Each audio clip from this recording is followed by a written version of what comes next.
पूर्णिया के डीएम या सभी कटिहार के डीएम बहुत मजबूत और फेयर है, आप घबराइएगा नहीं। मधेपुरा के डीएम भी फेयर है। बस मेरी खतरा बनी हुई है एक दो जिले हमारे इलाके में। मैं चाहूंगा, डीएम साहब लोगों से आग्रह करूंगा कि प्लीज लोकतंत्र को बचने दीजिए। एसपी साहब, डीएम साहब, आप सबसे विनती है हाथ जोड़ के लोकतंत्र की रक्षा करिए। मैं वादा करता हूं कि किसी भी डीएम, एसपी या किसी भी जाति धर्म का रेस्पेक्ट मैं खुद से ज्यादा करूंगा। बस लोकतंत्र की रक्षा करिए। पप्पू यादव ने कह दिया, अगर तेजस्वी सीएम नहीं बनेंगे तो गोली खाने के लिए तैयार रहना। अगर इन लोगों ने कोई धांधली की, कोई खेल किया तो किसी को नहीं छोड़ेंगे, पप्पू यादव ने कह दिया है।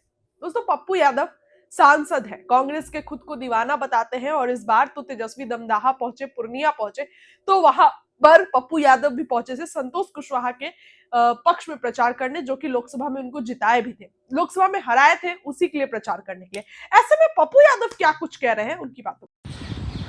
नमस्कार, प्रणाम, जोहारगी, नमो बुद्धाय, जय भीम, अस्सलाम वालेकुम। कल काउंटिंग है।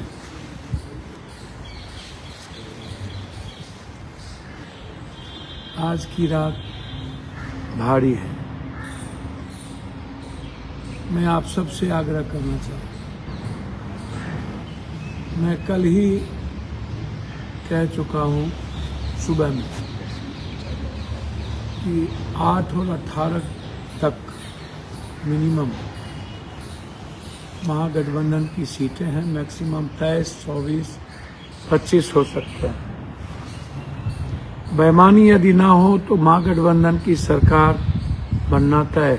हम सीमांचल की लगभग सीटें जीत रहे हैं, 2-3 सीटों को छोड़कर।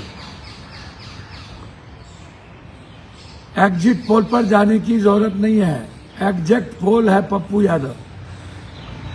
मैंने पहले भी कहा था कि अगले बार मात्र हम सब लोग 6 सीट जीते थे, 24 में इस बार हर कीमत पर 20 से कम सीट हम नहीं जीतेंगे। मिनिमम 16, मैक्सिमम 20-21 सीट हम जीतने की संभावना मेरी बड़ी है। हमें एज है, जनता ने हमें वोट दिया है। सुपौल की भी स्थिति यही है कमोबेश, और मधुबनी की भी स्थिति यही है।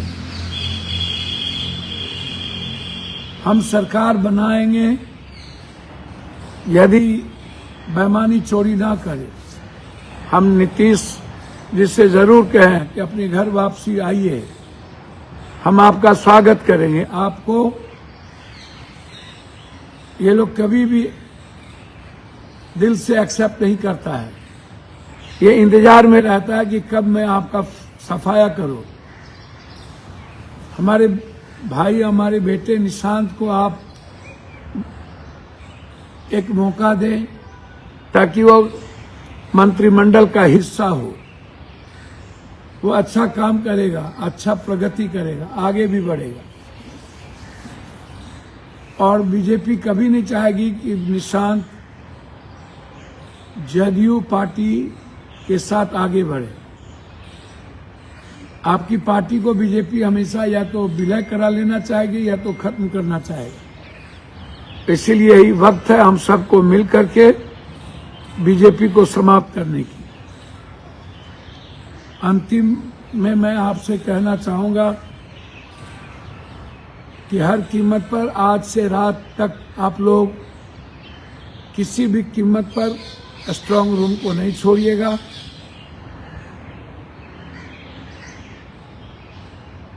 पूर्णिया के डीएम या सभी कटिहार के डीएम बहुत मजबूत और फेयर है, आप घबराइएगा नहीं।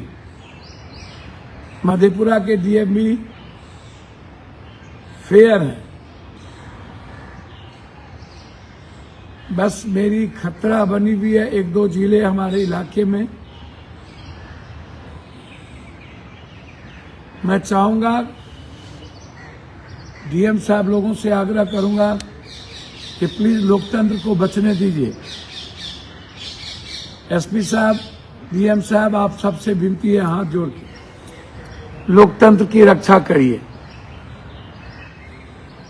मैं वादा करता हूं कि किसी भी डीएम, एसपी या किसी भी जाति धर्म का रेस्पेक्ट मैं खुद से ज्यादा करूंगा।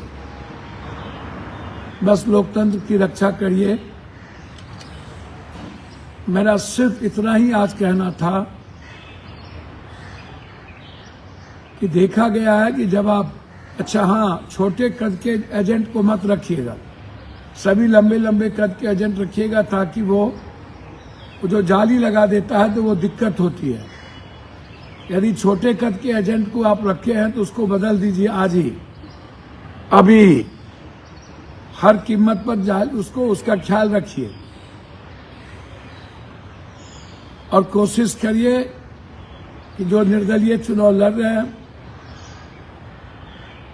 उनका एजेंट आप दें। जहां दिक्कत हो ऑब्जर्वर और वार रूम से तुरंत बताइए।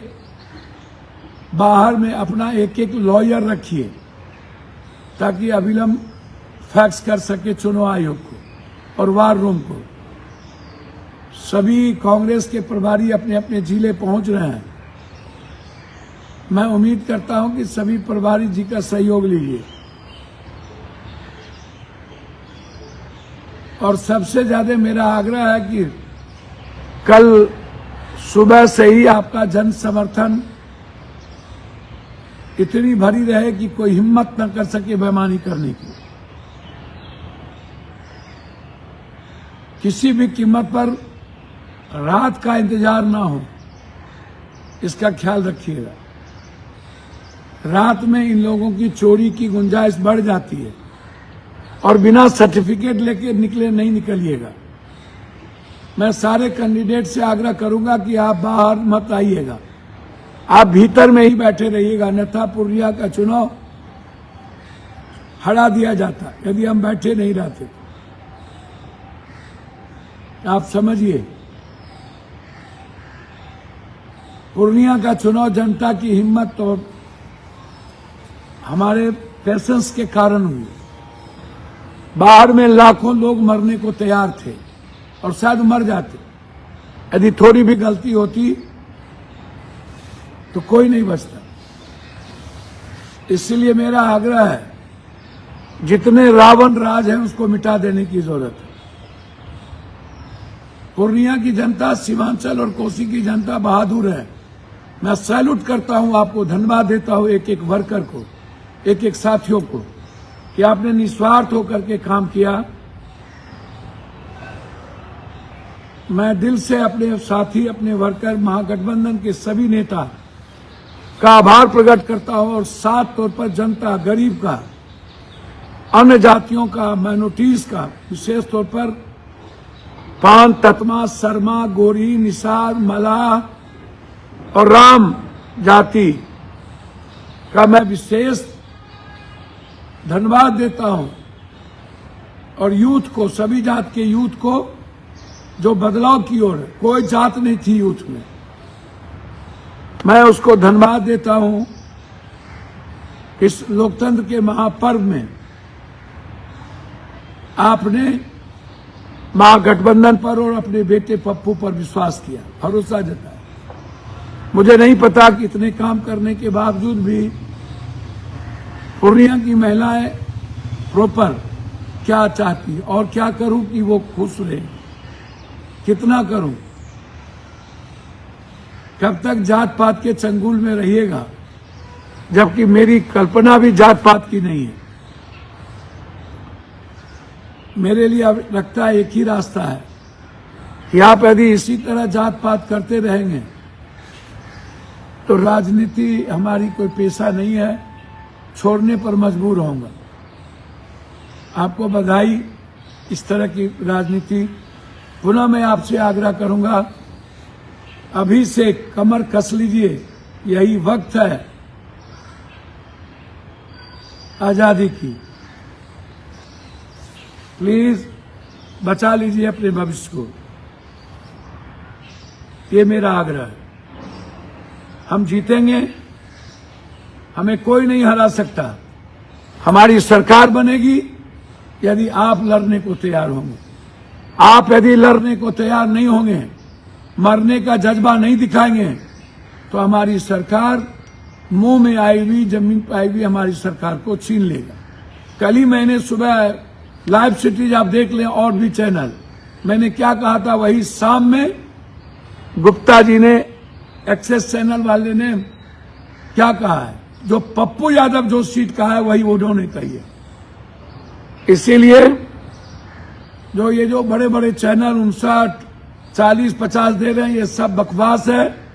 इस पर आप ना जाएं। कभी भी एग्जिट पोल सही नहीं हुआ। अगले बार तो महागठबंधन की सरकार बना रही थी और 9 सीटों से हमें हरा दिया गया। इसीलिए आप सी फॉर्म को बगैर मिलाए कुछ नहीं करेंगे। बैलेट पेपर की गिनती पहले करेंगे, बक्सा की पूरी गिनती हो जाए, मिल जाए, घोषणा हो जाए, तब आप बक्से को लाएंगे और रुकने नहीं देंगे, रात नहीं होने देंगे। बाहर हर व्यक्ति खड़ा रहे, कोई भी एजेंट बाहर न जाए और गठबंधन के साथी जो जीत चुके होंगे वो बाहर खड़े रहेंगे और अपने साथियों की हिम्मत दिखाएंगे। बहुत बहुत धन्यवाद, नमस्कार, प्रणाम।